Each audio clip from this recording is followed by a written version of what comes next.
Hey everyone, I'm working on this drawing of Clint Eastwood in one of his famous movies, The Good, the Bad and the Ugly.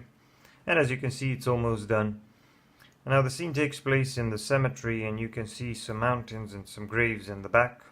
But the most important and the most complex part of the drawing obviously is Clint Eastwood and his clothes.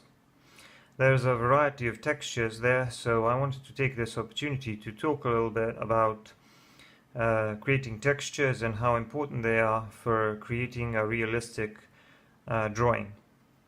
Now, in order to create a realistic drawing, you need to have a range of value. Range of value is very important because it makes the objects you're drawing look three-dimensional. It makes it look like they have volume. But I think that no less important also is a variety of textures. So in order to make your drawing realistic, you not only have to have a range of value, you should also try to have a range of textures. Now if you look at this drawing, you will see that the face and the hands and the clothes all have different kinds of textures. They appear to be made of different kinds of materials. This hat and the robe, they have a relatively smooth texture. The sleeve of the shirt has some kind of frills or something, and this leather vest looks kind of worn and rough. It has a texture of its own.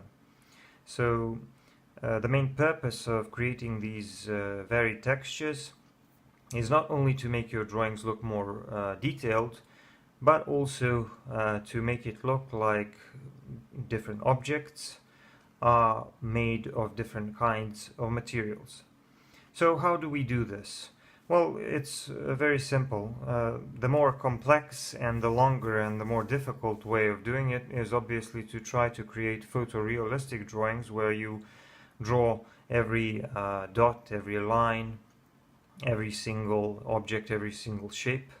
But the simpler way to create textures is to allow the texture of the paper and the lead to work for you. So what am I talking about? I'm talking about the fact that every paper, every kind of paper has a texture of its own. So when you apply a pencil, especially a softer pencil like a charcoal pencil or a softer graphite pencil, there will be some white spaces left. And it is these white spaces that give us some kind of a texture. Now you can soften that texture a little bit by using a brush, and you can knock it back a little bit to soften it, or you can soften it even further by using some other type of blending tools such as blending stumps. That all depends on what kind of surface you're trying to create. In addition to the way you're using your blending tools, you can also vary the type of stroke and the direction of the stroke. If you want to create smoother textures, you can use a more tapered stroke, like so. And then you can soften it a little bit either with a brush or with a blending stump. Now you can see how that looks a little smoother. If on the other hand you make scribbling motions like so, you will get a lot more texture, and even when you use your blending tools, a lot of that texture will be left. So these are just some of the ways to create some texture in your drawings. It's really not that complicated.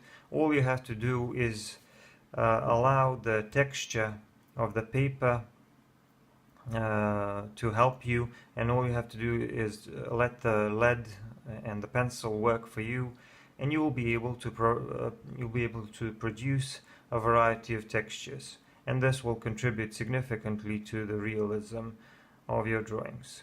I hope you enjoyed this video, and make sure you check out my other videos. Thank you for watching.